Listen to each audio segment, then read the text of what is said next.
attention, please. We're about to begin our service here. If you could please take just 1 second and look at your phones. Make sure you've turned them off or to silent.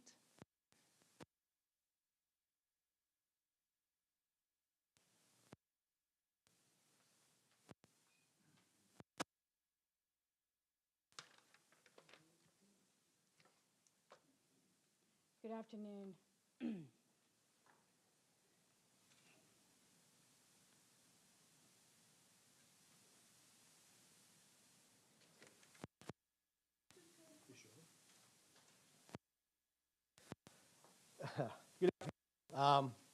We're here today to really grieve Bonnie, my mom, or feel pity. We're here to celebrate what she's given us all these years. Her little stature, so strong-willed, big heart. She would do anything for anybody. She was like the best person in the world. And there's not a whole lot anybody can say about her negatively, other than she was a great woman. I can tell you all kinds of funny stories, and the last week together, we had a lot of good times. I made her smile because I'm kind of a donkey around her. I make her, I give her a hard time, and she would come back and give me help too, and it was awesome. And she would do that for everybody. She's just that kind of a person. I did originally write a speech up, but I'm not going to be able to look at it and stay focused, so I'm just going to kind of wing it as I am right now. Again, like I said, she was the best person in the world, and everybody who met her got blessed just because she was such a great person. Julie?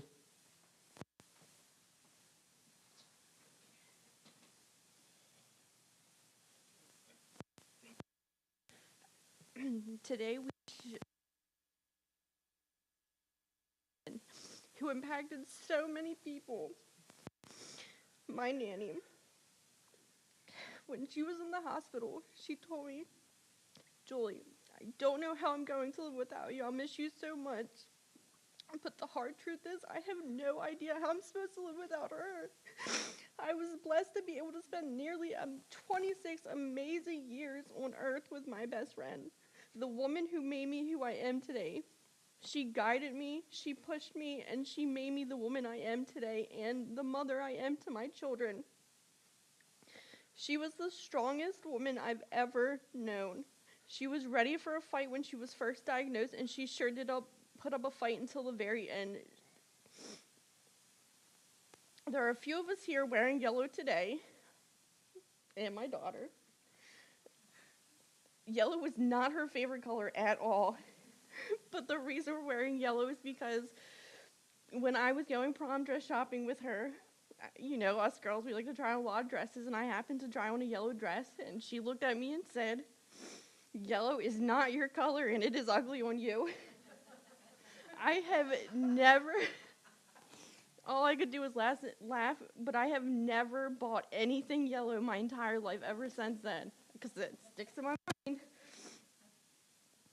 I will miss our game nights, our trips to amusement parks, and Nanny coming down to boss me around in my own house. Because, God forbid, if I didn't have my laundry together or my socks, she was right there. Julie Lynn, make sure you're switching your clothes. Make sure you're doing your whites with your whites. I still don't do it. I will honestly miss texting her every single day to see how her morning was and her telling me to have a good day at work. And the times I've called her, when my husband and I would have a dumb argument, it'd be 10 o'clock at night, and I'd say, Nanny, Ben and I are arguing again, let me come up. Okay, honey, come right up. And I sure would. She was my escape away from everything. She made everything better. I can surely go on with all of the crazy stories, all of the insults from her, in a good way.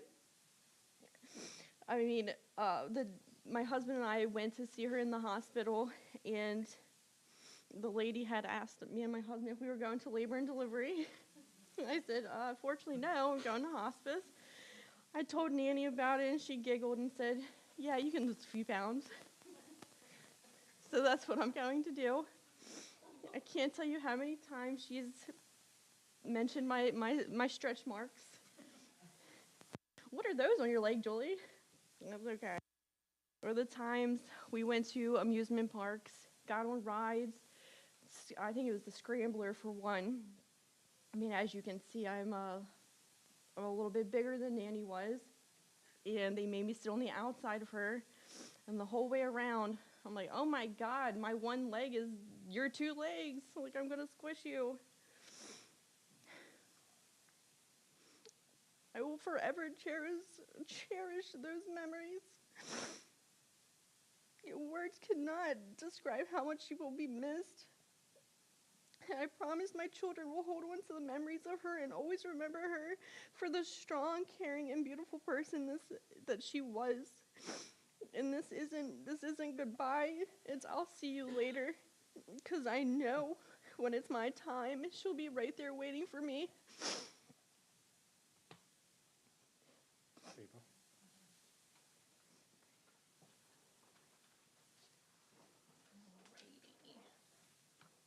Okay.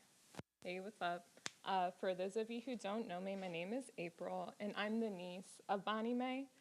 Throughout her life, she wore many hats. She was mom, she was nanny, she was Aunt Bonnie, but to me, she was always Bonnie Mae.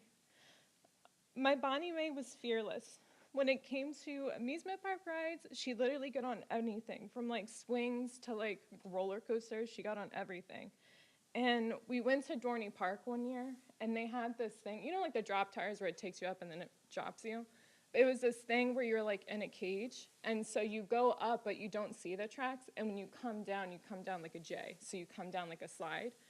It was freaking terrifying because nobody was in line, and I got on it one time and was ready to like throw up.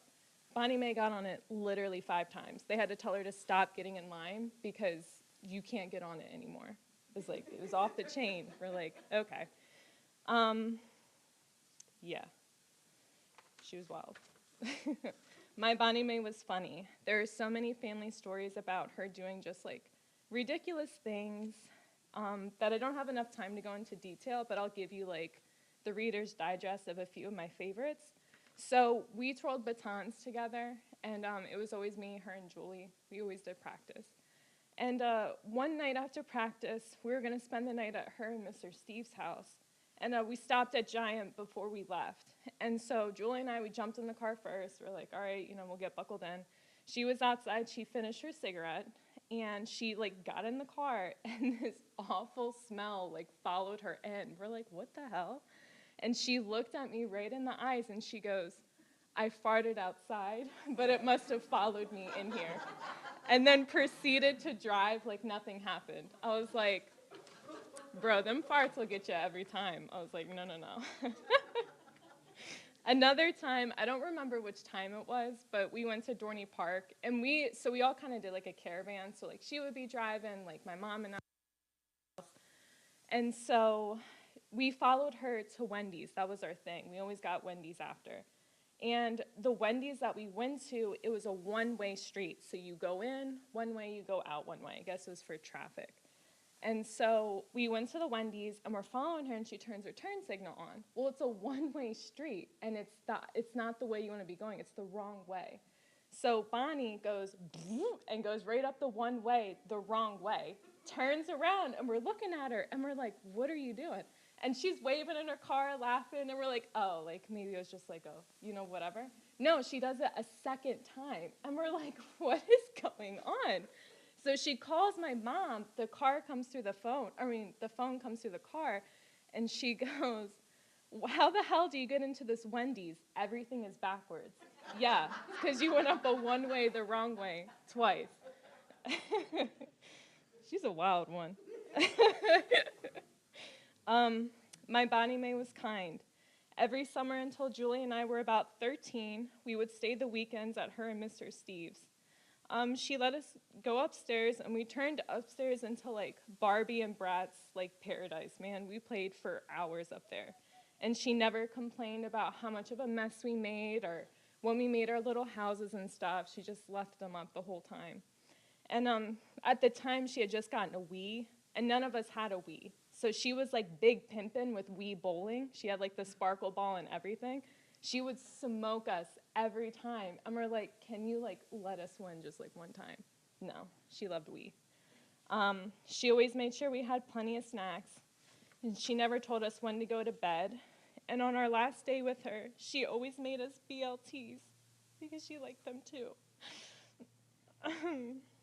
My Bonnie Mae was a sister. Her relationship with her sisters, Tammy and Jeannie, were something she treasured. She let my mom, Tammy, be the boss, even though she was younger, and she always followed my mom's lead. She always supported my mom and backed her play every time, and she never told my mom no. With my Aunt Jeannie, she knew how to talk to her, how to always make her feel included. Even though she was states away, my Bonnie Mae would always think of Jeannie and update us on her life adventures. Each relationship she had with her sisters was different, and she tailored her life to best fit them. I'm almost done. There was never a holiday we weren't together in some way, shape, or form. Even on the day of my wedding, when I got married August 12th, so my wedding was a Friday. That Thursday, the 11th, she was just admitted into hospice.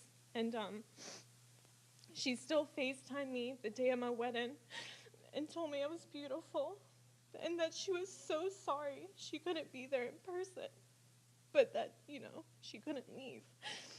And so I just love her.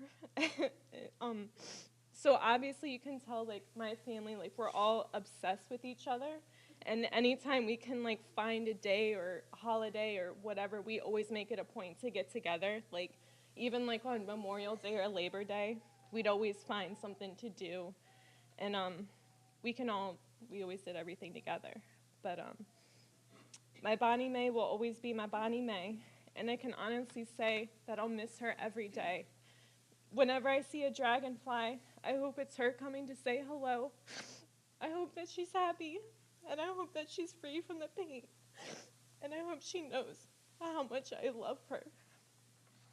That's it, I'm done. I think Ben was supposed to go next, but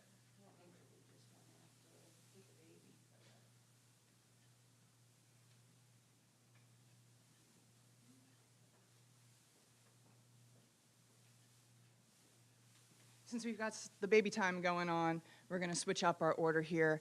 I've been asked to read a couple of things as well. This is from her coworker, Christine. Working with Bonnie for the last 17 years was a blessing. She was always willing to lend a helping hand. Bonnie taught me a lot through the years. I will cherish our memories and our stories we shared about our grandchildren. Bonnie was more than a coworker. She became my friend, and I will miss her very much. I wanted to extend her family, her sympathies for your great loss. That's Christine. The next thing I'd like to share with you is a poem that Jeannie has written. My Big Sister and Me. Memories of those big blue eyes, always trying to look so tough and pretending to be mean and wise. You really liked being feisty and fresh.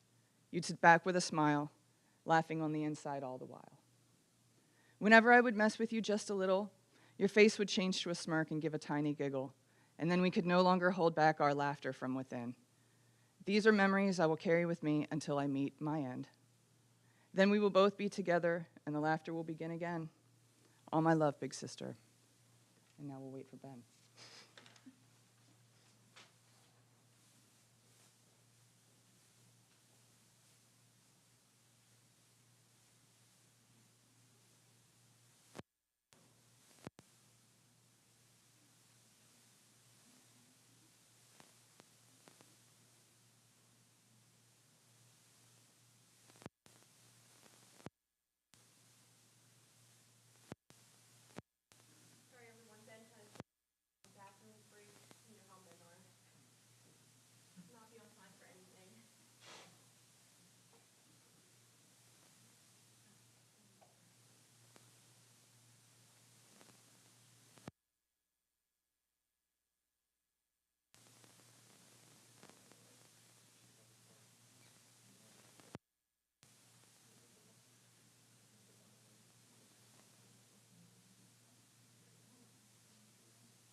Ben was going to, we got a little mixed up, but that happens, right?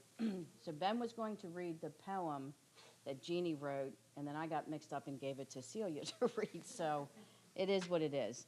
But our entire family wants to thank everyone for being here today to honor and respect Bonnie, who was such an amazing person, had a kind heart, and was loved by everyone. To Bonnie, family came first. Jeannie and I are so proud to have been able to call Bonnie our sister and to have had the experience of loving her and being loved by her. She was mom to Chuck and Chrissy and nanny to her grandchildren and great-grandchildren. She was a great mom and an even better nanny. She was so proud of her career at East Penn. Although she was kept very busy, she really did enjoy her work. She talked often about everyone that she worked with and how much she adored them. For all of you that knew her well, knew that she was very stubborn. If she got something in her mind that she was going to do or not going to do, it would take a miracle to convince her otherwise. As you heard from others, Bonnie loved amusement parks, the beach, and her swimming pool. The family would go to Dorney Park and Hershey Park every year. There wasn't a roller coaster that she wouldn't try. When the trips were planned, she was like a little kid counting down the days until we went. Not all of us were brave like her and would ride roller coasters, so she would stop at smaller rides, you know, those rides that are just above the kiddie rides, so I could get on one. She always managed to get me on this ride called the Octopus, which made me scream my head off just so she could watch and laugh the entire time. Her favorite beach was Myrtle Beach. She really liked it there, and it was very relaxing for her. There were many vacations with Steve at Myrtle Beach. Although she loved the ocean, she really liked having a swimming pool in her own backyard. She swam every day throughout the summer, and every chance she got, she would tell everyone to come to join her, especially RJ, Sophia, and G. Bonnie loved family traditions. To talk about a few, Easter was at the park. Thanksgiving, you had to serve turkey, even if you didn't like it. Game nights were always on a Saturday. Fireworks were at Catonsville, and we always went Black Friday shopping. Black Friday shopping was always fun. We would start very early in the morning, and our last stop was always J.C. Penney. So by the time we got there, we were pretty tired. This one time, we took the escalator upstairs to the kitchen section and got off right in the middle of the pots and pans display. And Bonnie says, as she's looking around, "I wonder where the pots and pans are." So, of course, we laughed about it for 20 minutes. For family functions, her and I would work out the entire meal, divide up who was making what, the start time, and the location. We made a great team. We always had a great time. Jeannie often said Bonnie and I were two peas in a pod. We could always count on each other through good and bad, and not once did we have an argument or disagreement. It was so easy for us to be there for each other. Our dream was to move together to a quieter place and live out our retirement years. We even told her that she could just live with us and we could all live together. No matter what was going on, I knew she was only a call away, and I think I will miss that the most. The last year was hard for her. She lost the love of her life, Steve, back in December, and she received her cancer diagnosis in April. But she was one of the strongest people I ever knew. She was a great sister, and this is one of the most difficult times of my life. I hope my sister feels at peace, just like she always made me feel.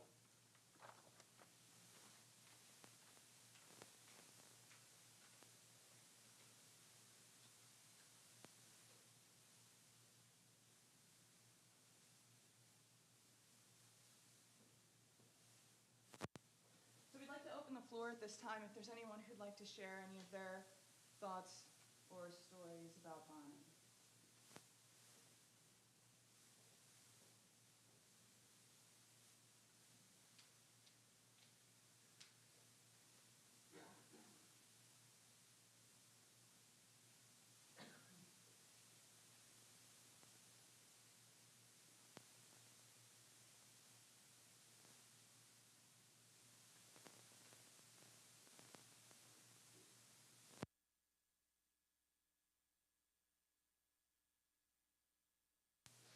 So this concludes our service today. On behalf of Bonnie's family, thank you for coming and celebrating her life. If you want to say your final goodbyes, now's the time to do that. Okay. Please be careful on your way back to